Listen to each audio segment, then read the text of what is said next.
Masjid Selo itu dibangun pada zaman atau pada masa Sultan Hamengkubuwono yang pertama. Itu bersama-sama dengan berdirinya Keraton Jogja. Jadi dahulu Masjid Selo ini dahulu untuk gudang keranda, yang sekarang masih keranda itu disimpan di utara masjid ini. Yang dahulu memang tidak untuk masjid. Kemudian dimusyawarahkan khususnya dari ulama-ulama dari Panembahan ini, dihidupkan lagi Masjid Selo ini sampai sekarang ini.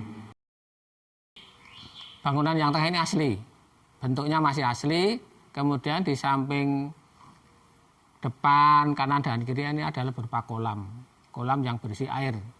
Nah, fungsinya tentu saja pada waktu dulu adalah untuk tempat berwudu juga, karena ketika orang mau masuk ke masjid di sini ada jalannya. Ada airnya juga tapi tidak dalam. Kemudian yang sebelah sana itu agak dalam, yang sebelah sini juga agak dalam.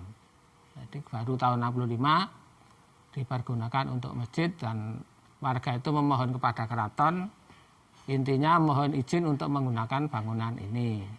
Kemudian oleh keraton dijawab dalam bahasa Jawa, kena nganggo, ora kena ngowah-wah. Artinya boleh memakai atau boleh menggunakan tapi tidak boleh merubah. Kalau untuk perubahan signifikan khususnya untuk di dalam masjid dan serambi tidak ada perubahan. Cuma dahulu di depan Masjid Selo itu memang ada kolam.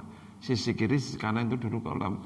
Sehingga kenapa itu dibuat aula? Karena seiring jalannya waktu jamaah semakin banyak sehingga dimusyawarahkan untuk dibangunlah aula kiri kanan. Setahu saya di Kemanteran Keraton atau Kecamatan Keraton itu ada 18 masjid. Ada semua ada 23 yang berarti 7 musola. Sehingga Masjid Selo ini memang ada notabene dalam hal ini ada kekhususan sendiri. Jadi memang ini kan milik keraton. Sehingga kegiatan-kegiatan ini sekarang bersinergi dengan Keraton Ngayogyakarta Hadiningrat.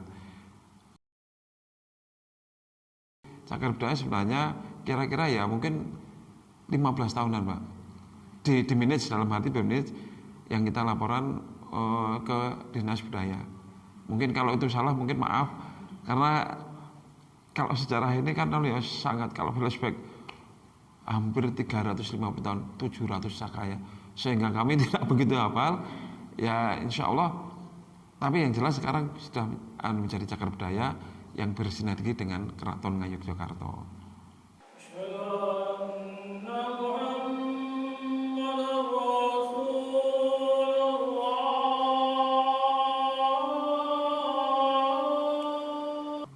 Kegiatan terutama adalah ibadah sholat berjamaah, itu yang jelas. Kemudian sholat Jumat.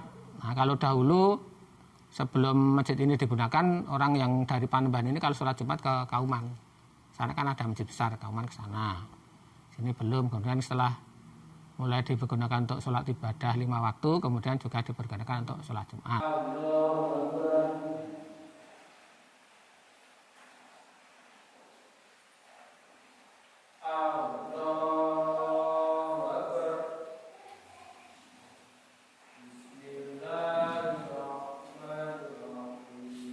Kegiatan-kegiatan khususnya di Masjid Selo ini termasuk ada kegiatan TPA, termasuk ada kajian-kajian Al-Quran yang sampai sekarang ini kajian tafsir Al-Quran setiap Selasa pagi pada subuh reguler itu diadakan. Kemudian untuk nanti setelah COVID ini benar-benar tidak ada, insya Allah kita akan mengadakan kegiatan-kegiatan yang sifatnya reguler, yang sifatnya insidentil, baik itu pengajian untuk masyarakat sebentar dan masyarakat umum.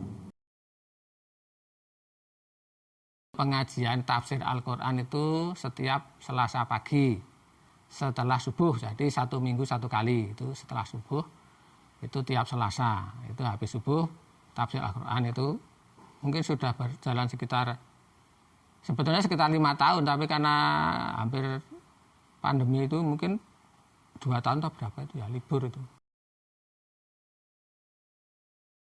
Insya Allah selama mungkin saya masih menjabat sebagai ketua, nanti sampai 2023 kalau bulannya saya lupa ya. Saya berorientasi bernawa itu Bismillahirrahmanirrahim, asyhadu an la ilaha illallah wa asyhadu anna muhammadar rasulullah. Kami sangat berharap masjid ini memberikan nuansa religi. Masjid ini bisa memberikan kepada masyarakatnya. Masjid ini bagaimana jamaah itu nanti banyak, itu relatif ya, banyak itu sehingga kami mengedepankan jamaah itu makmur. Jadi ke depan saya ingin menghidupkan Masjid Solo ini benar-benar menjadi ruang publik yang bernilai religi, yang memberikan nilai sosial masyarakat, dan akan memberikan kontribusi, memberikan kemaslahatan khususnya bagi jamaah dan khususnya bagi warga Pademangan setempat.